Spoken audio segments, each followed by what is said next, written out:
Olá, amigos! Bom dia, boa tarde ou boa noite para quem estiver acompanhando. A gente está na segunda reunião da maratona sobre os filmes da Ghibli, o Maravilhamento.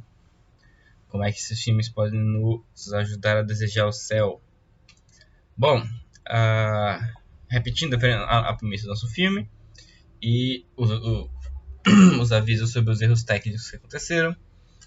A premissa do nosso filme é que, com o enriquecimento do imaginário sobre os bens que o ser humano pode alcançar pela sua própria personalidade, a gente aprende também a desejar melhor mais o céu, porque a perfeição humana, uh, em certos graus, ela aponta para o céu, para a perfeição que nós teremos no céu. Então, por exemplo, se você não sabe se relacionar com o ser humano, como é que você acha que vai ser a sua posição no céu, certo? Você vai estar em comunhão com todos os seres humanos. Então, ou você começa a purificar isso agora aqui na Terra, ou você vai ter que purgar os seus vícios nos relacionamentos humanos no purgatório. Da mesma forma quanto as suas habilidades, a sua confiança interior, o seu anseio de ter resultados, de produzir um bem com suas habilidades.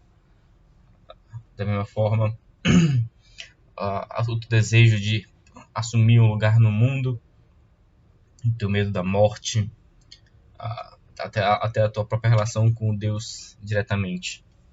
Aqui com os estúdios Ghibli, a gente vai estar trabalhando principalmente seguindo um pouco distante, mas é uma das inspirações principais para algumas das análises, uma inspiração profunda, por assim dizer, a apostila do professor Olavo de Carvalho sobre as 12 camadas da personalidade.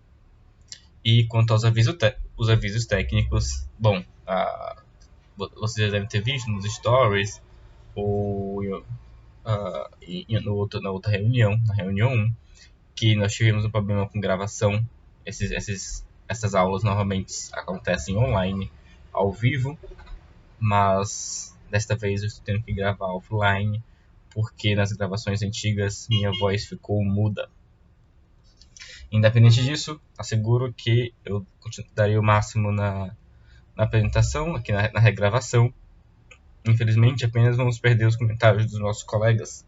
Nessa reunião do Porco Rosso e da Kicks Delivery Service, nós tivemos uma grata satisfação da primeira vez de salvar de ter a participação de um irmão de nossos seguidores, um irmão de 15 anos, e ele tinha se tornado fã do estúdio a partir de Porco Rosso, gostou muito, e deu para ver como ele aprendeu muito com o filme. Mas independente disso, essa análise vai poder ajudar vocês muito a aproveitar melhor o filme, ou depois de ter assistido, a absorver o conteúdo que está ali, a forma da narrativa. Nós vamos começar seguindo a lógica da primeira reunião com o filme mais simples, tá bom? Vamos começar com Kicks Delivery Service, ou o serviço de entregas da Kiki. Depois nós partiremos para Porco Rosso, cujo nome é igual em inglês ou em português. Em japonês eu sinceramente não sei, mas deve ser algo similar. Um aviso que eu não estou dando muito nas outras, mas é bom dar uma vez ou outra, né? Eu trabalho com spoilers, galera. Então, se vocês tiverem problema com isso, primeiro assistam pelo menos um dos filmes e depois venham assistir a análise. Os filmes estão todos disponíveis na Netflix, todos da maratona. Se vocês não tiverem problema com isso, sigam e depois vocês aprofundam assistindo o próprio filme. Eu vou considerar um fracasso aqui, pessoal, se depois de assistir uma das reuniões vocês não tiverem vontade de assistir pelo menos um dos filmes. Bom, sem mais delongas, vamos direto para Kicks Delivery Service. Para poder começar analisando o filme, eu vou fazer um certo silogismo aqui, que é mais simbólico do que uma tentativa de fazer uma análise lógica estrito termo. Nossa premissa maior desse silogismo vai ser que todo filme da Ghibli é sobre encantamento. Essa é a premissa presente em todos os filmes dessa maratona. É a minha premissa pessoal maior, acontecido porque estou assistindo um filme da Ghibli. Depois de tanto assistir, eu já formei essa generalização. E sempre que eu aplico, não é sem resultados. Nossa premissa menor já é devido ao próprio filme em questão que nós estamos trabalhando. Então, a gente vai trabalhar. Como é que eu chego a essa premissa menor? Eu olho qual é o motor próprio, o cenário que ele escolheu para poder narrar a sua história. Que o Miyazaki escolheu para narrar a sua história, tá bom? Hayao Miyazaki é o diretor do filme. De ambos os filmes, inclusive. A nossa premissa menor é que o Miyazaki escolheu que a protagonista dele seria uma feiticeira, ou seja, uma encantadora. Então, retornando, se todo filme da Ghibli é sobre encantamento, e se a premissa menor em questão aqui do Kix Delivery Service é sobre uma encantadora, logo, a síntese que nós podemos tirar é que o filme Kix Delivery Service é sobre a pessoa como responsável pelo encantamento. Isso ainda parece um pouco abstrato, mas assim que nós nos aprofundarmos no conteúdo, vocês vão ver que isso vai tomando forma e uma circunstância específica, não com um encantamento generalizado. Nesse caso, ele está sendo aplicado a um drama específico, na formação da personalidade humana. Embora ele pudesse ser a possibilidade do homem de ser responsável pelo encantamento, pudesse estar em outros dramas, a gente vai aqui formular principalmente no drama de quarta camada da Kix. Quem tiver dúvida com quarta camada, ou olha a apostila do professor Olavo de Carvalho, pode escutar um pouco também a última reunião, onde eu cheguei a comentar um pouco. E, bom, isso vai ficar um pouco mais claro ao longo da reunião, como vocês já devem imaginar. Qualquer dúvida, é só colocar nos comentários. Fiquem completamente à vontade. Eu vou tentar sempre manter a minha atenção neles. Sempre voltar e olhar para ver se vocês estão comentando alguma coisa. E podem até comentar no próprio stories perguntar uma coisa no próprio stories do História Católica. Eu posso tentar ajudar por lá também. Vamos lá. Nossa premissa maior, ela meio que dispensa maiores apresentações. Ela é o drama de todo o filme, então vocês vão compreendendo ela melhor ao longo de toda a maratona. E eu vou comentar ela principalmente quando eu falar sobre nosso último filme, a magnum opus do Miyazaki, Totoro. My Neighbor Totoro, Tonari no Totoro, ou Meu Vizinho Totoro, tá bom? A premissa menor, ela se torna óbvia, porque, como eu disse, bruxas são, por natureza, pessoas que fazem encantos, tá? Ainda que na descrição clássica e mais perfeita, ela é uma pessoa má que faz encantos. Essa qualidade de ser má, de ser maléfico, de ser pervertido, não está aqui no filme do Miyazaki. Ele não está trabalhando com isso. O que significa que, por um lado, ele não está explorando todo o simbolismo natural que ele quis aplicar, mas isso não vai trazer problemas para a experiência que a gente pode trazer disso. Isso só torna, por assim dizer, uma certa imperfeição na matéria, como se ele pudesse esculpir.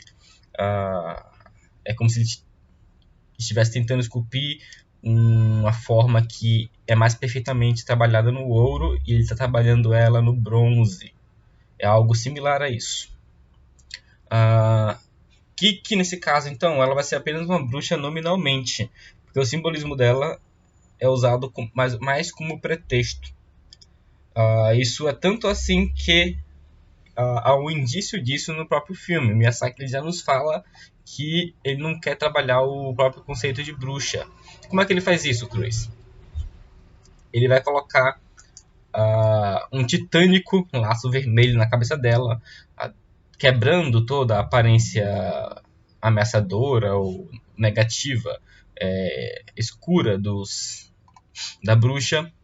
E, além disso, logo nas primeiras cenas, ela vai aparecer para nós como uma garota normal que precisa vestir uma fantasia de bruxa. Então ela não é isso por natureza. Isso é uma vestimenta que ela precisa colocar e que sequer lhe agrada muito. Tá? Então vamos lá. Essa fantasia de bruxa é algo que ela vestirá apenas como uma imagem para a sociedade, porque é uma imagem que é mais ou menos consagrada. E em certa medida ela também vai ser um pouco similar ao Porco-Rosso. A gente vai ver isso um pouco mais lá para frente. Mas em que sentido? Se o Porco-Rosso já desenvolveu algumas de suas aptidões, ele tem uma habilidade, ele consegue ter ele sabe os resultados que ele pode atingir com ela, ele sabe a posição na sociedade que ele tem graças àquela habilidade. A nossa bruxinha é muito mais jovem, então ela não está no estágio para ter a maturidade de um Porco-Rosso. Eu comentei um pouco na última reunião sobre como os filmes de criança normalmente apagam isso e querem que a criança tenha um efeito, às vezes, salvador para toda a sociedade, como se elas já pudessem assumir um papel muito específico. Aqui, a Kiki está mostrando que ampliar o poder de uma personagem não é algo... é uma forma de escapar da falta de incapacidade do autor de perceber que os dramas pessoais dos seres humanos, não, por mais vulgares e comuns que sejam, que por menos poderosos que os impactos sejam na sociedade, eles têm um encanto próprio, eles têm uma dignidade própria e um valor próprio, é a descoberta de um valor no final das contas. A gente perde o que significa esse valor e, portanto, a gente deixa de dar um pouco de reconhecer algumas coisas simples e a gente precisa compensar isso com grandes heroísmos, o que normalmente se torna algo monstruoso. Bom, são mais ou menos 20 anos que separam a Kiki do porco, então a Kiki está mais ou menos com 13 anos, se não me engano, nessa história. É uma idade onde ela está na quarta camada, é muito natural e muito justo. Vamos acompanhar um pouco melhor agora a trajetória dela para tentar experimentar tanto quanto possível como as suas próprias motivações para chegar a um nível épico, tá bom? Quando a história começa, Kiki ela sabe apenas que ela é uma bruxa e que bruxas possuem alguma coisa que é notável. Ou seja, ela sabe que ela tem alguma natureza esplendorosa, alguma natureza bela e que atrai normalmente as pessoas reconhecem algum valor nela. Daí ela começa a sua historinha com o pensamento natural de que ela também pode ser notável, mesmo que sua personalidade não possua nada que atraia a atenção ou o reconhecimento das outras pessoas, apenas pelo que ela herdou, apenas pelo que ela foi constituída. Esse pensamento é muito normal e qualquer um, na verdade, pode ter. Qualquer um pode perceber em si. Vamos para uma percepção muito comum. Vocês podem tentar remontar ela para poder conseguir acompanhar melhor as motivações da nossa personagem. Bom, na própria família, é natural que enquanto a pessoa está crescendo dentro do seio da sua família, dentro do círculo que a sua família criou para si, é natural que a pessoa sinta que ela é notável, porque todos são notáveis quando a família é saudável. Todo filho vai ser notável para seus pais. Todo filho vai ser reconhecido, valorizado. Então, é natural que ele cresça com a experiência de que ele é especial. Tá? Aqui no Brasil, talvez isso às vezes nem será muito comum. Eu até brinquei quando eu fiz essa reunião pela primeira vez, porque normalmente a forma que as famílias estão fazendo isso é uma forma muito pervertida. As pessoas aqui no Brasil têm medo de mimar seus filhos e por isso elas negam mostrar que eles são especiais. Mas elas fazem isso, a forma como elas tentam fazer isso é justamente o que acaba criando filhos mimados. Então elas negam uma certa atenção a eles, mas permitem para que eles não enchem o seu saco, eles fiquem na TV jogando por horas, que eles às vezes tirem notas ruins, que eles façam a merda que eles queiram, barulho. desde que, claro, não os incomode, que filhos tenham smartphones logo pequenininho e fiquem o dia todo na internet. Bom, isso deixa o filho se estragar, né? Isso deixa o filho mimado porque ele começa a achar que o mundo todo deve algo a ele. É uma situação muito bizarra que acontece aqui no Brasil. Mas o natural seria que as famílias mostrassem que seus filhos são especiais, seja quando lhes dá algum dom, seja quando lhes nega, ou seja quando chama eles para ações superiores ou permite que eles tomem suas próprias ações com responsabilidade. E até tentem levar isso a eles, né? Então, só esse início de filme já daria uma certa reflexão muito interessante, principalmente para os papais que podem estar assistindo aqui e que querem indicações de como cuidar de filmes que podem ser bons para os seus filhos e até de como é que eles podem se relacionar. Muitas vezes são pais que que têm críticas à própria educação que eles receberam já, né? Bom,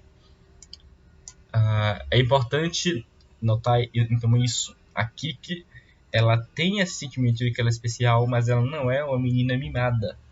Ela não tem um medo do mundo. Ser mimada é precisamente ter medo do mundo e esperar que alguém lhe traga, lhe dê algum conforto em relação a isso. A Kiki não é mimada, ela é disposta para enfrentar as coisas, ela tem uma imagem do mundo que é uma projeção das experiências que ela tem em sua própria família, essa coisa mais natural possível. Bom, ela não aparece como uma personagem desordenada, por exemplo. Nós estamos na última reunião, quando falamos de Marnie, nós falamos que Ana era uma personagem que tinha alguns vícios e isso dificultava a quarta camada dela. Esse não é o caso de Kiki. Ela aparece como uma pessoa ordenada, mas apenas passando uma nova parte da vida para a qual ela ainda não desenvolveu as armas para lidar. A primeira descoberta fantástica da Kiki, que vai maravilhá-la muito, ela vai ficar espantada, ela vai descobrir isso como quem descobre a América, é que as pessoas são indiferentes a ela. E essa descoberta que a gente tem quando a gente começa a conhecer o mundo fora da nossa família. O mundo não é nos apresentado pela nossa família.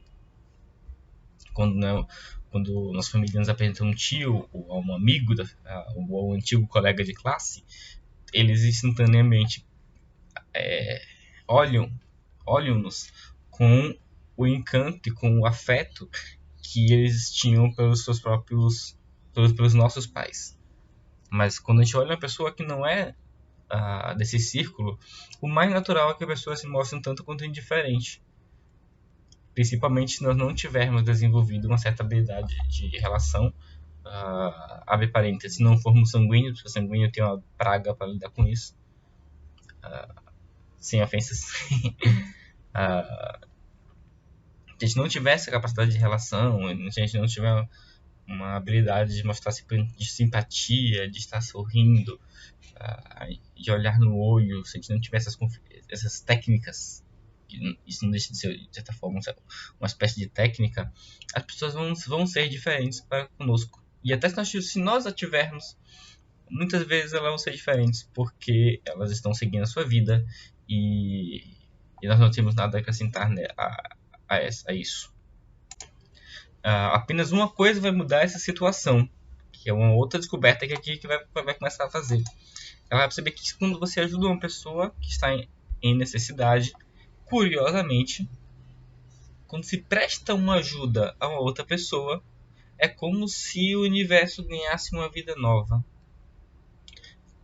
Ele se torna novamente fértil e vivo, porque esse reino das relações humanas novamente ganha um certo sentido, ganha uma vida, começa a se movimentar, tem a sua dignidade começa a se mostrar para a gente, certo? A primeira vez que Kiki se sentirá quando ela vai perceber que todo mundo é diferente a ela vai se sentir apenas mais uma. Ela vai perder aquele sentido de que ela é especial. Então ela vai ficar para baixo. Isso aqui vai fazer muito sentido para vocês enquanto você estiver assistindo o filme. Ela se sente para baixo mesmo, então ela fica ali, apesar de ser uma bruxa, ela tá andando pelo chão. Ela não tá voando para os lugares. É uma forma do filme demonstrar isso. E essa é uma constante. Bom, então ela ficaria passeando aos passos mesmo. Não tá voando mais com a sua vassoura. Ela vagueia pela cidade como um andante comum, vamos dizer assim. Quase que só não se indiferencia dos outros, porque ela tem a sua vestimenta que é um tanto marcante. E isso, esse sentimento de ficar para baixo vai acabar também retornando quando o Tombo, que é um menino pelo qual ela vai acabar se apaixonando, ou seja, vai reconhecer nela um afeto especial, né? Mais livre, que é um tema muito trabalhado também ao longo dos filmes da Ghibli. Ele Tombo vai atender o chamado de as outras meninas e vai deixar Kiki para trás em um momento, por uma simples desatenção. E quando esse amante dela, né? Esse excesso de amante dela, que foi o primeiro a enxergá-la como uma pessoa notável mesmo, e não apenas como uma relação humana comum, mas formando com ela uma relação notável, especial. Quando ele deixa para trás, todo o medo dela volta a aparecer com ainda mais força. Quando você conhece um bem maior e ele parece se perder, o sofrimento parece imenso do que quando você não conhecia aquele bem. Vamos lá. Mas até chegar a esse ponto, aqui queria trabalhar muito essa descoberta de ajudar as pessoas e conseguir criar uma relação através disso, tá?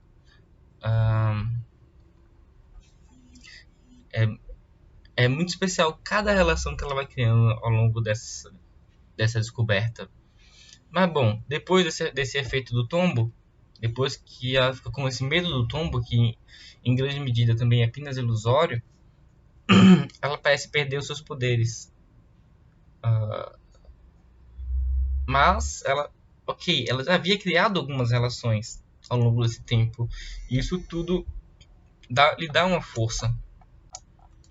Ela teve bons amigos que ela ajudou e pela qual foi ajudada, criando relações cada vez mais fortes. E ela foi descobrindo até a própria boa vontade pareceu começar a ser uma descoberta nova para ela, ganhar um valor novo. E um desses serviços aqui que ela vai perceber qual é o valor dessa boa vontade na seguinte forma. Ela teve uma boa vontade enorme para com a filha de uma velhinha que ela ajudou. Perdão, eu tive que pausar aqui a gravação. Uma urgência aqui em casa. Mas como eu ia dizendo, tentando retornar um pouquinho, que estava em um desses serviços, ajudando as pessoas, ela... peço que vocês prestem atenção que nesse serviço, ela não estava buscando alguma recompensa material, na verdade. Ela não chegou a pensar muito bem nisso. Ela não pensou no resultado econômico que ela poderia obter. O que ela estava tentando começar a compreender e viver o universo das relações humanas, das relações de amizade, das relações de serviço mútuo, né? Bom, esse serviço é uma virtude dela é que normalmente ela está de boa vontade para fazer. É aqui que eu estava começando a desenvolver. Ela tinha boa vontade para poder ajudar as pessoas, porque ela reconhecia o valor de uma ajuda. Ela percebia que isso tinha um valor para outras pessoas e que isso enriquecia a vida dos envolvidos, tanto de quem fazia ajuda quanto de quem recebia. E ela vai, em um certo momento, ela vai ver como essa ajuda, como esse valor ele pode ser menosprezado, como a boa vontade pode ser menosprezada. Como você pode criar um presente, ou quando uma pessoa vai ter sacrifício de criar um presente, fazer com toda a alegria e boa vontade, botar tanto coração ali, enviar para outra pessoa e a outra pessoa não reconhecer aquilo, achar aquilo uma chateação. Quando o Kiki começa a perceber isso, ela irá ver e irá aprender que esse jogo de troca de favores depende de uma certa abertura do coração. É essa abertura que ela mesma vai acabar endurecendo quando dá o problema com o tombo. Essa abertura dela é como se ela esquecesse disso por um momento, por causa de um medo imaginado. A imaginação tem o poder de matar nosso coração, em certa medida. Assim como ele tem de enriquecer, tem o poder de matar. Por isso que esses filmes são importantes, porque eles nos mostram isso. Vocês vão achar nutrição, por assim dizer. Vão achar alimento para sua imaginação de um jeito ou de outro. Não importa se vocês vão procurar um filme bom ou não. Mas se vocês não procurarem um filme bom, talvez o alimento que vocês encontrem seja um alimento podre. Seja um alimento de nutrientes muito baixos e você se torne, por assim dizer, desnutrido imaginativamente. Bom, enfim, continuando. Depois, com isso, quando ela começa a aprender isso,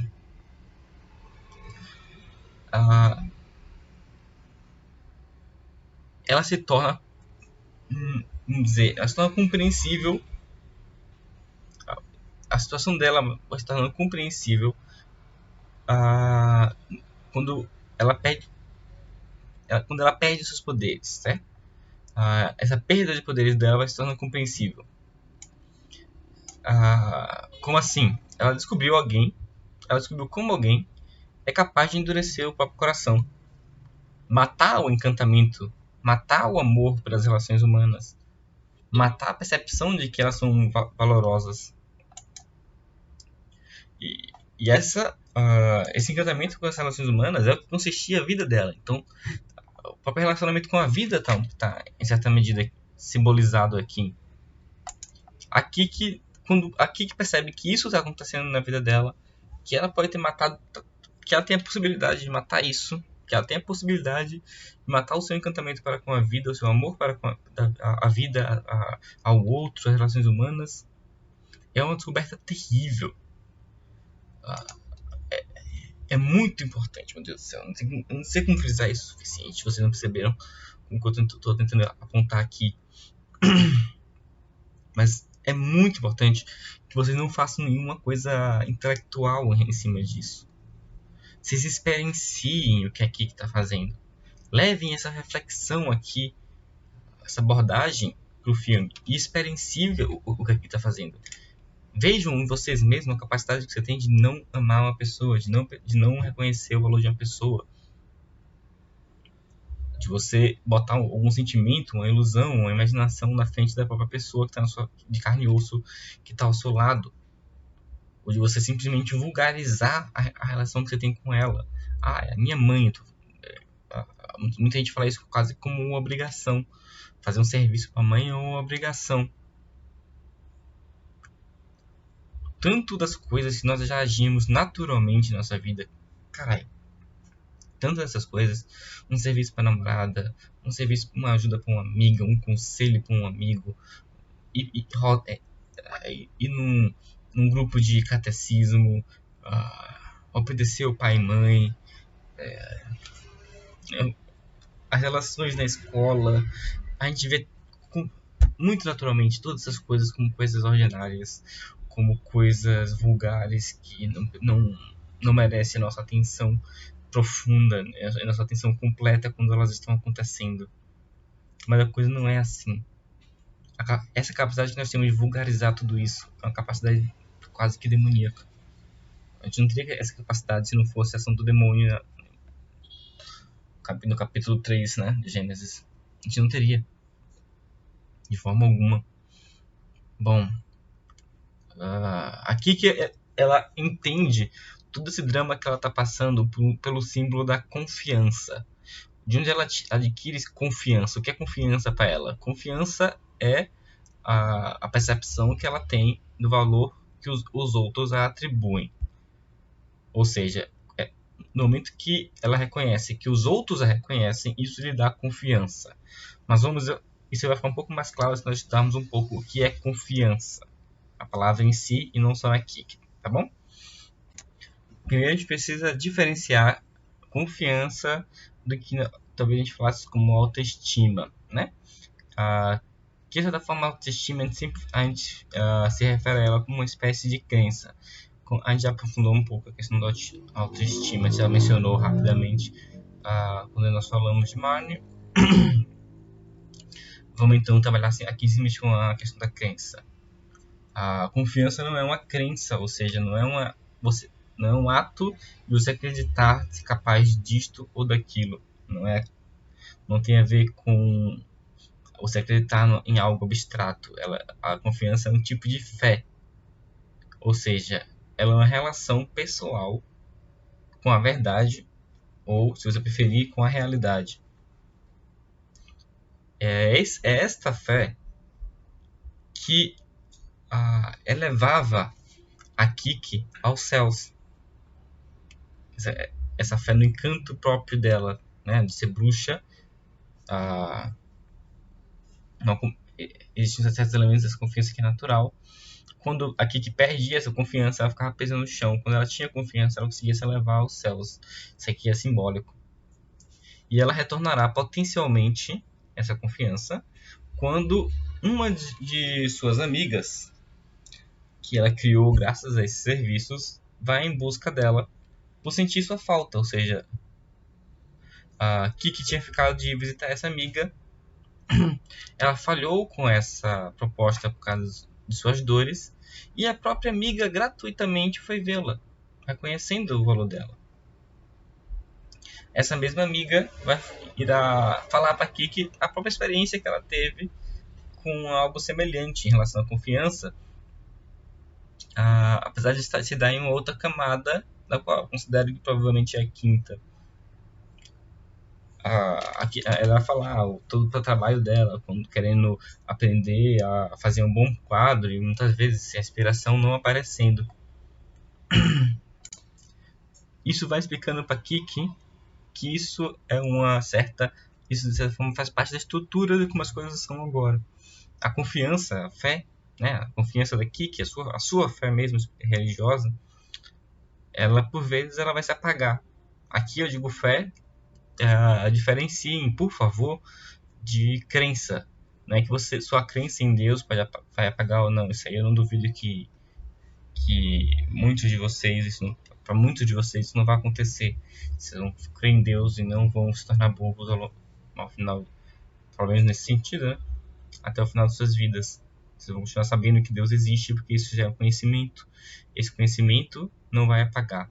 Mas a fé em relação à relação pessoal que você tem com Ele, essa confiança em Deus, essa fé em Deus, ela pode se apagar às vezes, pelo seu defeito humano.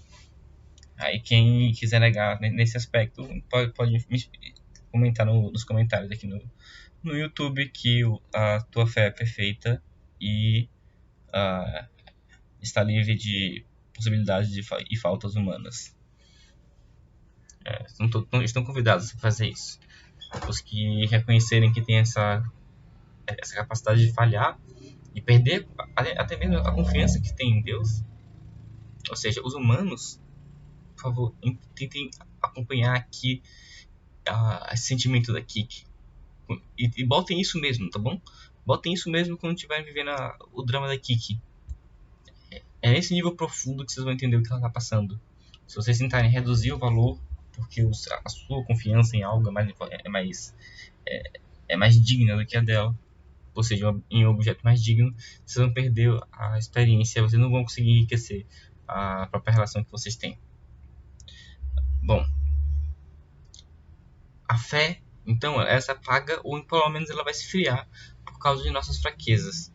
No entanto, ela é uma pessoa numa relação. Essa verdade, para quem nós temos fé, ela é uma pessoa na relação. Por exemplo, essa amiga da Kik era uma pessoa, ela não era uma simples reação às suas ajudas. E ela tem uma atividade para conosco também que é livre e ativa. Não depende de nós mesmos. Ela é gratuita, de certa forma. Ela nos dá um dom gratuitamente. O próprio Tombo, ele é o centro de um mundo de relações da Kiki, mas era um indivíduo nesse mundo de relações. Não eram todos. A questão é que ele se tornou o centro pelo valor especial que um reconheceu no outro.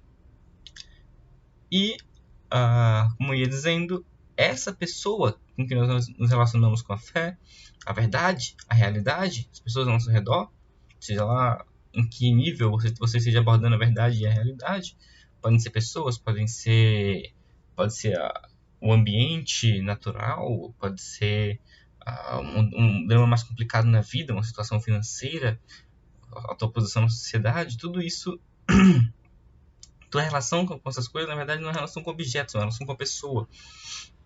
E ela tem sua própria motivação para vir ao nosso encontro.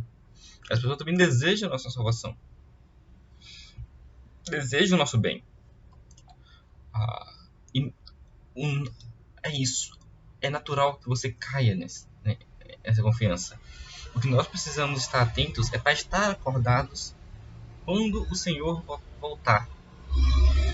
Certo? Cair nesse momento, que a nossa vela, por assim dizer, tem um certo limite. Isso é normal. É natural que alguma hora vai se apagar. Mas nós temos que estar acordados para quando o Senhor voltar. No ato heróico, ao fim do filme,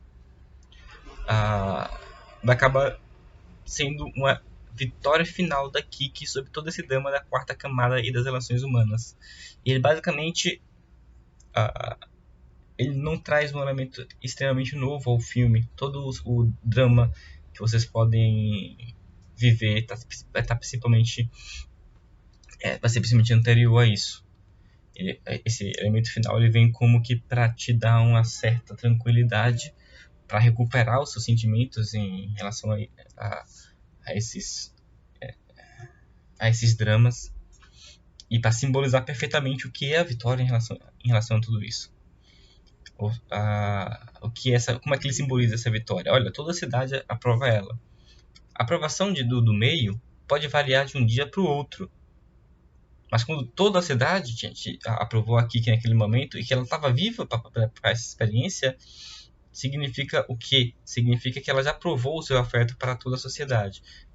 Então, essa questão do afeto vai deixar de ser um problema para ele. Quando ela salva até, inclusive, o amigo dela de levar um tombo, perdão pelo trocadilho para quem assistiu o filme, podemos ver que ela já estava segurando para conseguir salvá-lo. Ela teve que se segurar em só uma mão na vassoura e pegar a mão dele com a outra. Ou seja, ela estava completamente abandonada já ao serviço vital que ela precisava desempenhar, um serviço vital de estar disposta a ir em direção ao outro, a ajudá-lo em suas fraquezas também. E aí toda a cidade comemora a intervenção dela, que é salvadora, e depois disso a quarta camada, como eu ia falando, vai deixar de ser um problema com ela. Esse aqui acaba todo o drama da Kiki, né? Nosso próximo filme, então, é o Porco Rosso. Então, isso vai acabar significando mais cerca de 40 minutos de análise. Tá bom? O Porco Rosso ele tem um tema similar ao da Kiki. Simbolicamente, eles são muito apropriados a descrever o que a gente está querendo aqui na maratona, né? Que é desejar o céu. Os dois, eles desejam estar no céu, voam. E o simbolismo nos casos é um tanto quanto similar. Mas a gente não quer essas abordagens mais óbvias.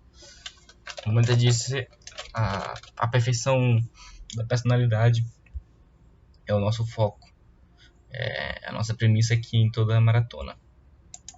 Então vamos lá. Na primeira cena do resgate, antes de a gente avaliar a própria personalidade do Porco Rosso, vamos avaliar em que cenário, em que clima, melhor dizendo, o filme nos coloca. E nessa primeira cena do resgate, o filme já nos mostra que ele está acontecendo num certo mundo de recreio. Ou seja, a gente sabe que toda a tensão que será relatada, todos os problemas que poderiam ser dramáticos e terríveis, inclusive, que podem ser mencionados ou que podem ser tratados ali, eles vão ser mostrados com leveza. Uma leveza tão grande que pode fazer, inclusive, um porco voar. É uma imensa brincadeira no filme com todo este símbolo, com todos esses elementos. Outro elemento do cenário é que ele se passa na Itália ali mais ou menos nos anos 30, durante o regime fascista, ou seja, algo que naturalmente iria contrastar com aquele ambiente de recreio, se não fosse esse todo o objetivo do recreio, você recuperar, se não se perder pela visão louca pode realmente acabar acontecendo na história, você recuperar o que é essencial e até transformar os monstros, né, com coisas um pouco mais irrisórias, como diz o C.S. Lewis, uma coisa que o diabo mais odeia é que riam da cara dele, por assim dizer. O diabo odeia que riam dele. Bom, essa recriação toda se passando em um período fascista, ela também é simbolizada pelo filme se passar à margem de todo o período histórico propriamente dito. Ele, em apenas em alguns momentos ele se relaciona com elementos propriamente históricos, ou pelo menos político-históricos. Ele se passa como que em um lugar a salvo da loucura socialista, da lógica louca socialista. E, bom, eu não sei o grau de todo mundo que vai estar assistindo a reunião, mas entendo que quando eu falo, me refiro aqui a fascismo e socialismo, e tratando de coisas praticamente, se não idênticas, pelo menos equivalentes, ou irmãos ou primos, no pior dos casos seriam primos. Por isso o filme ele vai se passar à margem de tudo, porque o centro está louco. Quando o centro está louco, você precisa sair você precisa fugir dele para encontrar novamente um local de razão e de saúde, melhor dizendo, mais do que razão de saúde. Isso é uma fuga da centralização doentia, simbolizada pelo próprio fascismo e socialismo. Nem todos os que fogem desse meio, dessa loucura socialista, eles serão realmente exatamente justos. Alguns serão injustos, sãos. Melhor, tentando explicar. Alguns serão injustos, mas eles estão saudáveis, por assim dizer, psiquicamente. Em algum grau, eles são mais saudáveis do que o normal, do que o que está dentro da ordem daquele centro. Eles são justamente porque estão fugindo da própria insanidade gratuita. Eles estão fugindo da insanidade pura e simples. Matheus, eu não estou conseguindo entender o que é isso. Simples, caras. Entendam, lembrem que os ladrões, os piratas, estão sendo representados no filme. Eles são personagens vilões, perdão. Mas eles falam, nós somos vilões, o que a gente está fazendo é errado. Mas pelo menos a gente reconhece aqui alguns valores como honra, até uma certa gentileza, a gente ainda aprecia a beleza. Bom, é isso que mais ou menos ele está querendo dizer. Assim, a gente vai ter, por exemplo, até as meninas aceitando o sequestro, que acontece como uma espécie de diversão, porque ao menos este era um ato compreensível. Aqueles vilões eles eram sinceros em suas más ações. Ainda havia sinceridade. O fascismo mata, a primeira coisa que ele mata é a sinceridade. Depois disso não dá pra ter virtude nenhuma. É impossível ter salvação. E aqui há alguma lógica que vai tornar ainda mais claro toda essa a imagem que eu estou tentando trazer com o discurso chestertoniano que vocês podem encontrar em O Homem que Era Quinta-feira. O filme Porco Rosso ele não atinge o grau de qualidade do Homem que Era Quinta-feira. Ele é um filme muito bom, excelente, mas ok, atingir o Chesterton é realmente difícil. Ainda assim, ele é um resgate realmente. Ele tem uma ação para nossa alma, para os olhos, nosso intelecto, que é semelhante à ação benéfica que uma obra do Chesterton pode ter. Então o Porco Rosso ele vai ter essa ação de resgate do nosso olhar. Ele é como, diria o Chesterton, olhar o mundo às avessas, plantando bananeira. Né? Ou seja, se o mundo está às avessas, o único modo de olhá-lo, o único ângulo correto de olhá-lo é plantando bananeira. Uma outra imagem que também está ali no O Homem que Era Quinta-feira, eu acabei confundindo, desculpem. O Homem Plantando Bananeira, vocês podem encontrar essa imagem no Poetas Lunáticos. O discurso que está em O Homem que Era Quinta-feira é o seguinte, ele vai dizer, um policial vai explicar por um jovem filósofo, um jovem poeta filósofo, sobre socialistas, sobre os filósofos malignos que estão tentando subverter a ordem do mundo e que eles fazem isso simplesmente por ideias, e essas ideias são como crimes. E ele vai explicar isso dizendo que os ladrões, eles não odeiam a propriedade, eles apenas queriam que a propriedade de outra pessoa fosse deles. Eles também não odeiam, os adúlteros, por exemplo, eles não odeiam a família, eles não odeiam o matrimônio, se eles odiassem o matrimônio, eles não seriam adúlteros, eles nunca teriam se casado, eles não iam buscar uma pessoa que também é casada. Então, eles pervertem aquilo, mas ele não tem um ódio à coisa em si. Já o socialista, ele tem um ódio à própria propriedade, ele tem um ódio à própria relação humana, ele tem um ódio ao matrimônio, ele tem um ódio a Deus. O pecador, ele não odeia Deus, mas a relação dele com Deus está pervertida. Agora, o socialista, ele odeia Deus, odeia profundamente em sua alma.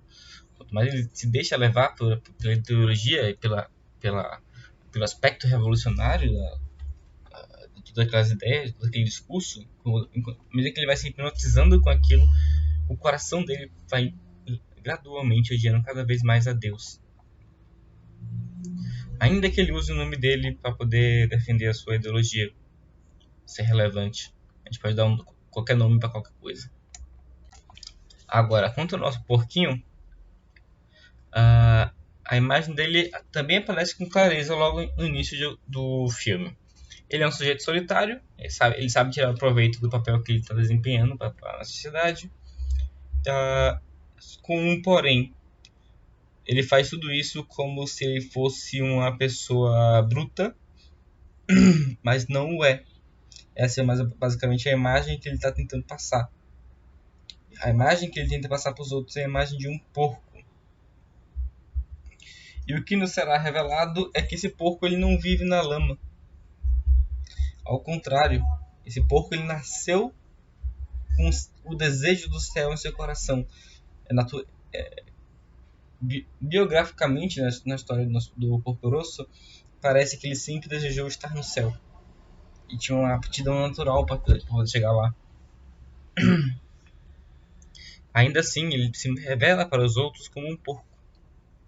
Ele não tenta tirar proveito para conseguir um louvor para si, exatamente.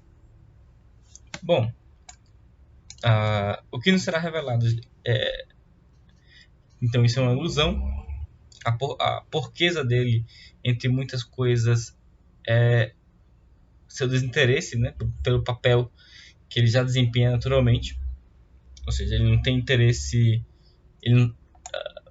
o papel de ser um herói na sociedade, de estar salvando ali, combatendo piratas, não é uma coisa que ele faz por ambição, mas ele passa a imagem de que sim. Não é também algo que ele faz por reconhecimento, mas ele parece querer que as pessoas pensem isso dele. Então parece gradualmente isso vai mudando um pouquinho, que ele faz que ele é realmente um porco em questão da dignidade de sua personalidade. O porco, então, ele tem um sentido claro para a vida dele. Ele sabe o que ele deseja fazer todos os dias. Ele tem essa contemplação de um sentido para a vida. Ele sabe qual é a narrativa que ele está contando biograficamente. É a narrativa do herói, a narrativa do herói que tem que salvar as outras, eliminar, tentar abater as dores dos outros. E ao que tudo indica, ele está vivendo a 8ª camada da personalidade. Ou seja, ele já sabe e já se lidar naturalmente com a posição que ele tem para desempenhar no mundo. E agora ele está contemplando a própria morte. A Gina, uma amiga por quem ele está apaixonado, vai estar na mesma camada que o porco. Apenas uma nota, a Phil, a amiga do porco, está na 6ª camada. Ela está obsessiva com ver os resultados que ela pode atingir, tá bom? Então a Gina, ela tá na mesma camada que o porco, tá no mesmo pé da vida, vamos dizer. E por quê? Ela desempenha já um certo papel em sua sociedade. Todo mundo reconhece a influência que ela exerce sobre o ambiente. Ela já administra, ela já tem trabalho mais ou menos espiã. Ela sabe qual é o local dela. Ela sabe com quem ela quer se relacionar, com quem ela não quer e com quem ela deve se relacionar. Bom, e basicamente eles estão apenas esperando um do outro para viver para acrescentar alguma coisa, né? Eles estão precisando de viver uma nova fase da vida deles, mas não conseguem, mas parece que eles não podem fazer isso sozinhos. Nesse sentido, eles são um pouco similares ao Sophie e a Sophie e o Hal de Howl's Moving Castle, ou Castelo Animado, que a gente já analisou nessa maratona. Ou melhor, que a gente vai avaliar na reunião 3, né? Que foi cronológica, que na ordem seria posterior a essa daqui, mas cronologicamente acabou sendo anterior. Não quero confundir vocês, então voltem para cá. Perdão. Bom, eles querem então superar esse problema da 8ª camada, esse problema da morte, mas para isso eles precisam de um ou outro. Eles precisam reconhecer, achar no outro sentido para a vida deles. Eles não são capazes de achar isso em si mesmos. Para a Gina, essa é uma questão muito clara. Já o porco é algo que parece que ele ainda precisa admitir, ou que ele algum trauma o impede de ver com clareza. Mas a Gina está basicamente esperando pelo porco. A iniciativa tem que ser dele. A iniciativa tem que ser do homem, finalmente, né? Ele tem que saber reconhecer a responsabilidade, o chamado que está no seu próprio coração e atender àquela donzela que está esperando por ele. Só que no porco há algumas tensões externas e internas que parece que estão impedindo ele de tomá-la. Por exemplo, qual é a tensão externa? Ele é um herói, ele está sempre sob perigo e ele não querer colocá-la dentro desse círculo de perigo. Então ele pode estar com medo de que a posição social dele possa atrapalhar em um relacionamento. Qual é a tensão interna? A tensão interna vocês vão perceber pelo mesmo caminho que vocês podem confirmar que ele é de 8ª camada. Como é que nós sabemos isso? A Phil, em um certo momento, pergunta ao porco para contar uma história. O porco traz a história dos amigos dele morrendo e dele sendo salvo como algo natural. Parece que ele fala, a história vem à mente dele de forma tão natural que é como se ela tivesse constante, é como se fosse a preocupação motriz dele. É aquilo que está perturbando ele sempre, é aquilo que ele não tem uma resposta. Esse é o perigo natural, é essa tensão interna dele. Ah, Matheus, o que isso tem a ver com a Gina? A questão é que um desses amigos que morreu ia casar com ela, com a Gina. E o porco parece que ele não acha, olha, porque meus amigos foram levados, eles tinham uma vida para poder viver e eu fui deixado. Eu não sou digno da vida que eu tô tendo aqui. Eu não sou digno de ter ficado vivo naquele momento. Eu não era mais valioso que eles e a minha vida não prometia mais do que a deles. Então ele não sabe como é que ele vai fazer para superar esse problema da morte.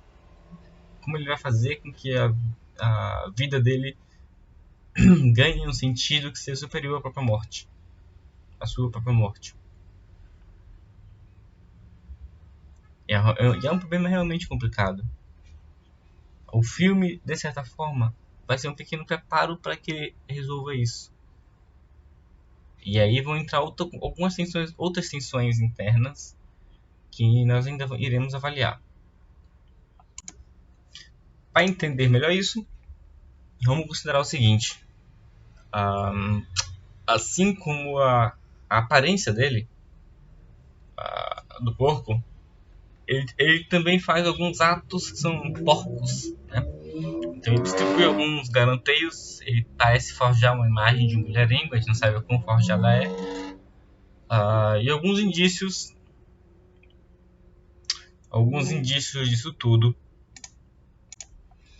é que o porco, apesar de tudo, se a gente juntar junto com a história da história... Meu Deus, tô dobrando tudo.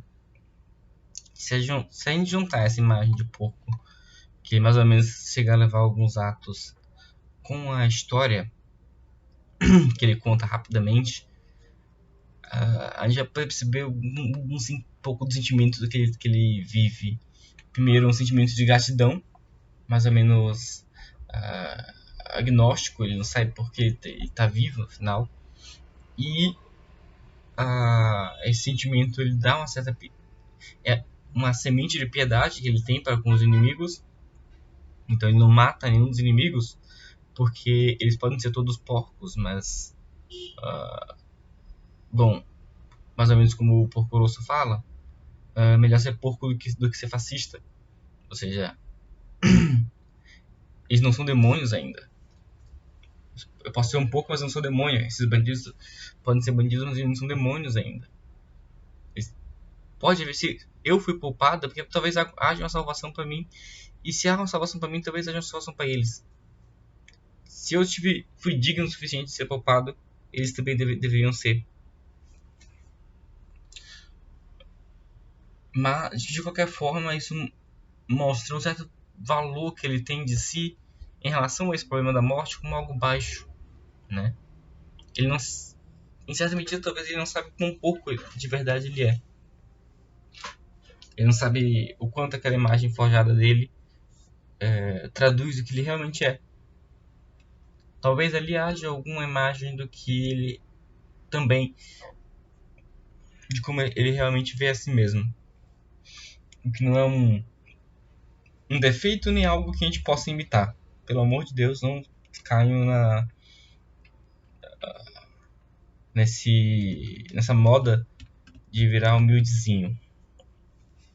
E você falar pra todo mundo que você é terra, que você é porco, que você é chulé, que você é poeira que passa, que você só tem a pequena via mesmo para seguir. Porque tudo essa não é essa unidade forjada que tá no Porco Rosso. É uma outra. Bom, de qualquer forma, é aí que a Gina vai entrar. Ela o espera com a memória de como eles eram no tempo onde eles ainda eram inocentes. Ela lembra dele como nos primeiros voos de criança. Ela mantém, em respeito a isso, uma inocência que é reconhecida por todos os homens. Uma inocência é fruto de sua castidade, né? A castidade dela capaz de colocar toda a aspiração do seu corpo na esperança pelo amado que a mostrou o céu quando ela era criança. Coisa bonita, muito, muito, muito bonito. E esse filme é tremendamente discreto quanto a todos esses elementos. Quanto a tudo, quase.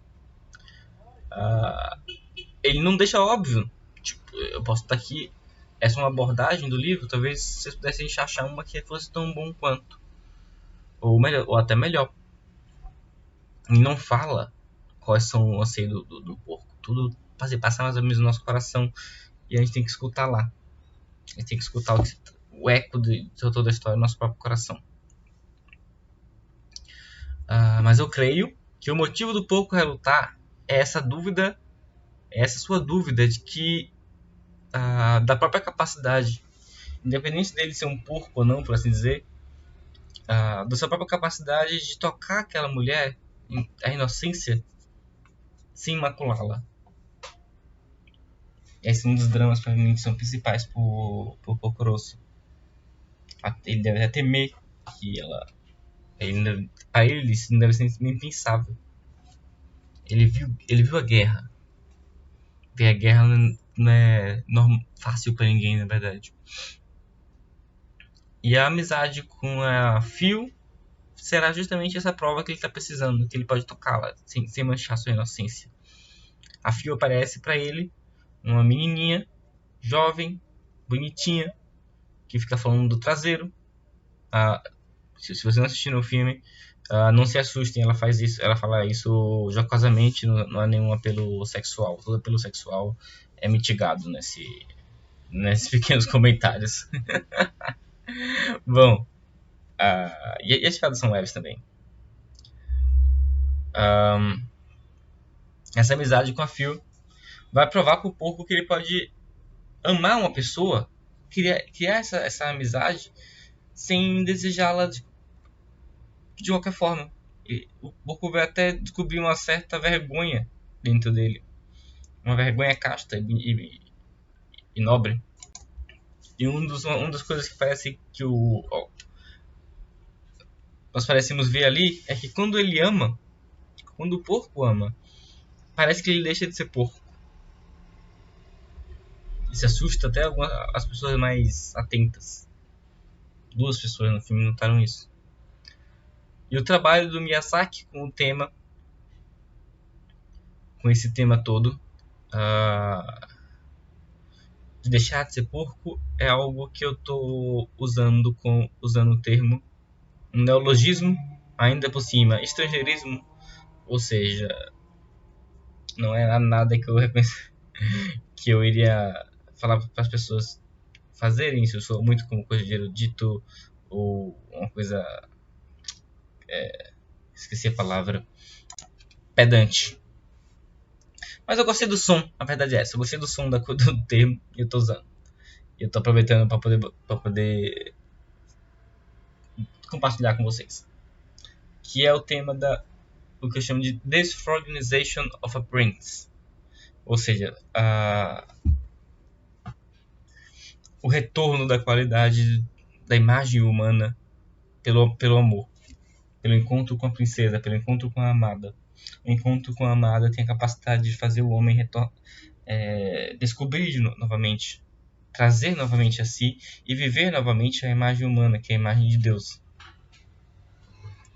E isso, se vocês juntarem com House Moving Castle, nossa terceira reunião vai ser uma discussão, uma reflexão, um enriquecimento imaginário perfeito para refletir sobre casamento. O casamento é justamente quando o homem e a mulher também vai ter a sua busca em si, de tentar manter a sua inocência o máximo possível. Mas o homem é como se ele já tivesse perdido essa inocência. Para ele, a coisa mais óbvia, pelo menos segundo esses simbolismos clássicos em Conto de Fada, em alguns mitos e aqui no Porco Rosso. O homem parece que perdeu a sua forma original. Para poder encontrá-la, ele precisa amar uma mulher. amar puramente, se purificar para amá-la. Esse é o tema, um dos temas centrais do Porco Rosso, que o porco irá atingir com uma pequena ajuda para a providência que lhe envia uma amiga. Ele aprende a ter uma relação humana com uma mulher normal, uma relação normal com uma menina, de pura amizade, para poder aprender, para poder não temer mais ter uma relação mais amorosa com a sua amante. Todo o trabalho que o Miyazaki faz com isso, com esse tema do chamei de Disorganization of a Prince, é absolutamente genial. Um dos melhores que eu já vi no cinema. E muito real. Porque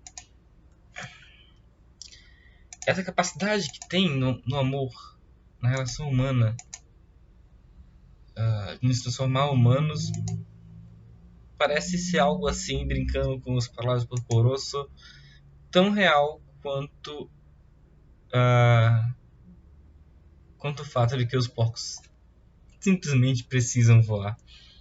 O Porco Rosso fala isso em uma parte do filme, eu acho muito, muito bonita. Eu espero que essas análises estejam ajudando vocês. Infelizmente elas ficaram muito mais curtas do que nas reuniões presenciais, porque a gente tem as dúvidas de alguns seguidores. Mas eu tentei mostrar aqui o máximo mostrar aqui, estando completamente atento a o que esses filmes me chamaram a atenção, o que eu encontro neles que pode nos enriquecer. E eu gostaria de fortalecer a mensagem de que é mais importante você assistirem o filme do que só seguir com as reuniões. Tá bom? O Miyazaki é mais inteligente que eu. Só tentando adicionar alguns comentários para ajudar as pessoas a compreender melhor a obra, porque nossos olhos são mais ou menos corrompidos e a gente não consegue tirar o melhor de algumas obras. A gente está muito acostumado com filmes que se apresentam completos a nós e que não há muito o que tirar deles. Um abraço a todos, fiquem com Deus.